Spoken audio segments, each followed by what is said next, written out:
പത്തരമാറ്റിൻ്റെ ഇന്നത്തെ എപ്പിസോഡിലേക്ക് എല്ലാവർക്കും സ്വാഗതം.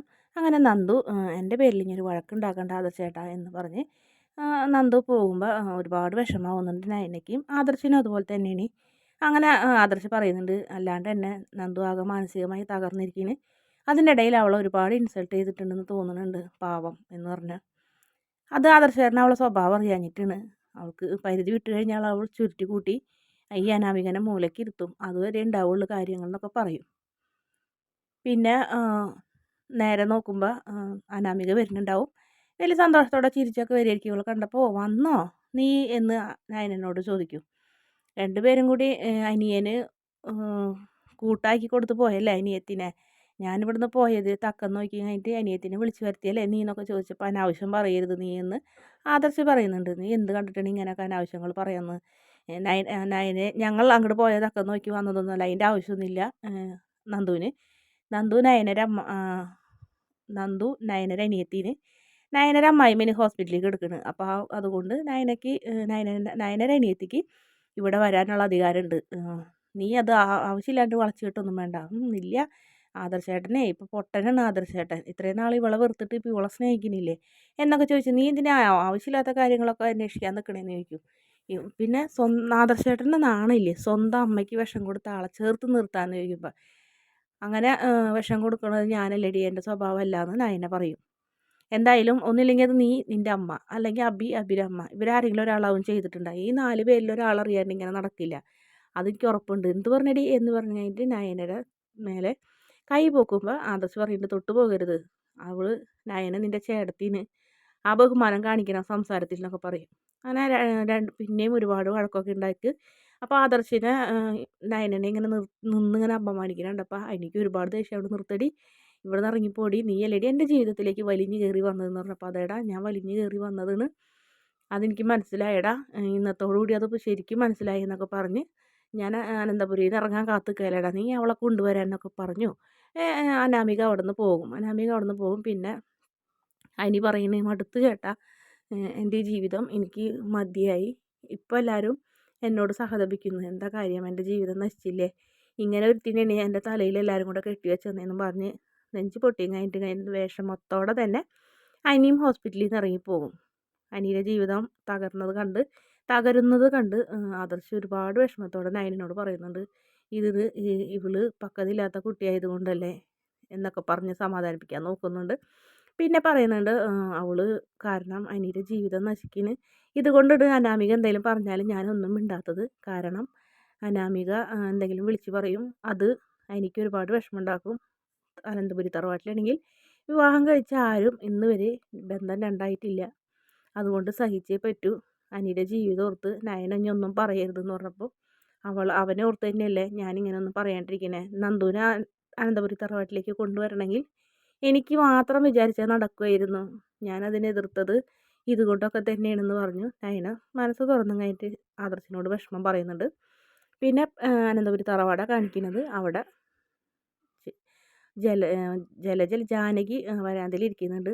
ആ സമയത്ത് അനാമിക വരും. ഞാനിവിടുന്ന് പിണങ്ങി പോയിട്ട് കാര്യമൊന്നുമില്ല അമ്മയെന്ന് പറയും. മോളെന്താ അങ്ങനെയൊക്കെ പറയണേന്ന് ചോദിക്കും. കാണണ്ടവർ കാണുന്നു, മിണ്ടുണ്ടവർ മിണ്ടുന്നൊക്കെ ഉണ്ടെന്ന് അറിയും, നീ ആരെ കാര്യമാണ് പറയുന്നത്? ആദർശേട്ടന് നയന ഇല്ലാത്ത നേരത്ത് അവൻ അവളെ വിളിച്ചു വരുത്തിയിട്ടുണ്ടായി, അവളുണ്ട് അവിടെ ആ ഹോസ്പിറ്റലിൽ നന്ദു. ആദർശ് നയന ഇവിടുന്ന് പോയിട്ടുണ്ടല്ലോ, അത് ഇപ്പോഴല്ല, ഞാൻ കണ്ടവരെ, ഞാൻ ചെല്ലുമ്പോൾ രണ്ടുപേരും കൂടെ സംസാരിച്ചോണ്ട് നിൽക്കുകയായിരുന്നെന്ന് പറയും. ആ സമയത്ത് അവിടേക്ക് നവ്യയും വരുന്നുണ്ട്. നവ്യ വരുമ്പോൾ പറയും, നീ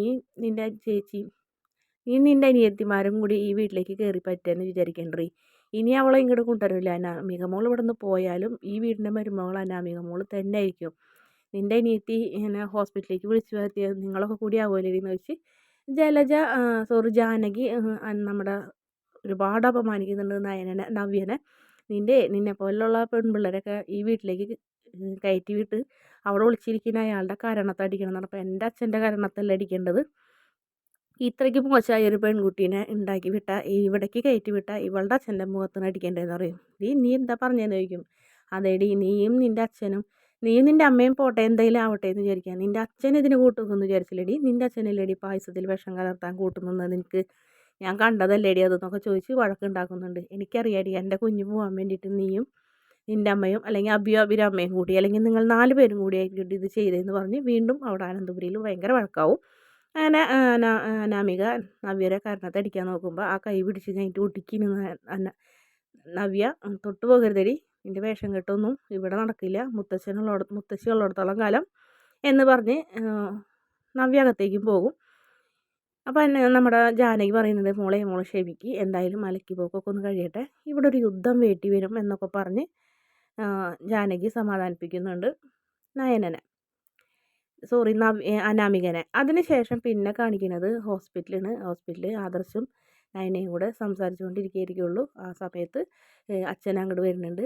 അച്ഛൻ വരുന്നേക്കാൾ മുന്നേ തന്നെ ആദർശ് പറയുന്നുണ്ട്, എൻ്റെ അമ്മ ഇപ്പോഴും ഒരു മാറ്റവും ഇല്ലല്ലോ നയനെ, ഇപ്പോഴും നിന്നെ വെറുത്തുകൊണ്ടിരിക്കുന്നു, നിൻ്റെ കാര്യം പോലും പറയാൻ കൂട്ടാക്കുന്നില്ല, കേൾക്കാൻ കൂട്ടാക്കുന്നില്ല. അപ്പോൾ അച്ഛൻ വരുന്നുണ്ടാവും അവിടേക്ക്. അപ്പോൾ അച്ഛനോടും പറയും, ഞാൻ അമ്മയുടെ കാര്യം പറയായിരുന്നു, അമ്മയ്ക്ക് ഒരു മാറ്റവും ഇല്ല അച്ഛാ, നടക്കാതെ ഈ വീഴ്ചയിലും അവളൊന്നും നന്നാവുമെന്ന് ഞാൻ വിചാരിച്ചത്, ഇവിടെ ഒന്നും നടക്കില്ല, ഇനി മലയ്ക്ക് പോയി വരുമ്പോഴത്തേനെങ്കിലും അവളെ സ്വഭാവം ഒന്ന് മാറിയാൽ മതിയായിരുന്നു. ഇപ്പോൾ ബ്ലഡ് കൊടുത്തത് നയന എന്നുള്ള കാര്യം പറയാനും പറ്റില്ല, കാരണം അയാളോട് ചോദിക്കാണ്ട് എന്തിനാണ് ബ്ലഡ് കൊടുത്തതെന്ന് പറഞ്ഞാൽ അയാളത് സ്വീകരിക്കില്ലായിരുന്നത് കൊണ്ട് അയാളോട് അതും പറയാൻ പറ്റാത്ത അവസ്ഥയല്ല മോനെ എന്ന് പറയും. അതൊന്നും വേണ്ട അച്ഛാ, ആദർശേട്ടൻ ഇപ്പം എന്നെ സ്നേഹിക്കുന്ന കെയർ ചെയ്യുന്നത് കണ്ടിട്ടാണ് അമ്മയ്ക്ക് ഇത്രയും വിഷമം, ഞാൻ ആദർശേട്ടനോട് പറഞ്ഞിരുന്നു. ആദർശേട്ടൻ അമ്മ പറയുന്നത് പോലെ തന്നെ അങ്ങനെ എന്നോട് ഇഷ്ടമില്ലാത്ത രീതിയിൽ സംസാരിച്ചാൽ മതി, അപ്പോൾ അമ്മയ്ക്കൊരു സന്തോഷമാവും എന്നൊക്കെ പറഞ്ഞപ്പോൾ അതിൻ്റെ ഒന്നും ആവശ്യമില്ല എന്ന് പറയും. എന്തായാലും ഇത് ചെയ്തത് ആരായിരിക്കും മോളെ എന്ന് ചോദിക്കും.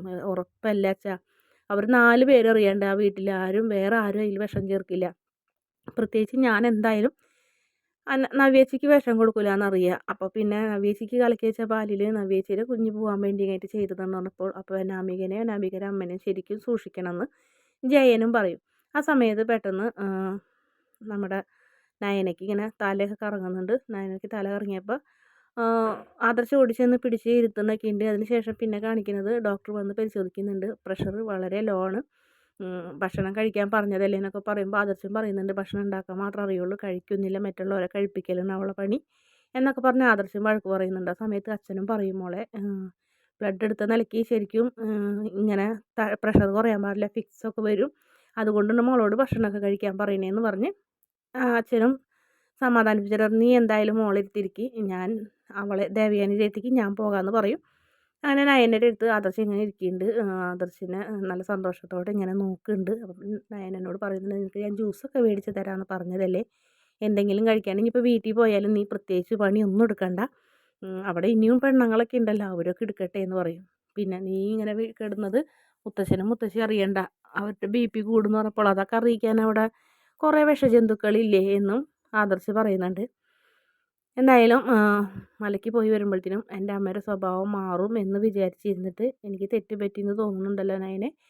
എന്തായാലും അമ്മയുടെ സ്വഭാവം മാറുമെന്നൊന്നും തോന്നുന്നില്ല, ഇനി ഈശ്വരന് മാത്രമേ അമ്മയുടെ സ്വഭാവത്തിൽ എന്തെങ്കിലും ഒരു മാറ്റം ഉണ്ടാക്കാൻ പറ്റുള്ളൂ എന്ന് പറയും. നീ വിഷമിക്കേണ്ട, എൻ്റെ അമ്മ എത്രത്തോളം നിന്നെ വെറുക്കുന്നോ അത്രത്തോളം ഞാൻ നിന്നെ സ്നേഹിക്കും എന്ന് പറഞ്ഞ് ആദർശ് നയനയുടെ കൈ പിടിച്ചിങ്ങനെ സ്നേഹത്തോടെ നോക്കി നിൽക്കുന്നതോടെയാണ് ഇന്നത്തെ എപ്പിസോഡിൻ്റെ അവസാന ഭാഗം. വീഡിയോ ഇഷ്ടപ്പെടുകയാണെങ്കിൽ ചാനൽ ഒന്ന് സബ്സ്ക്രൈബ് ചെയ്ത് സപ്പോർട്ട് ചെയ്യണേ.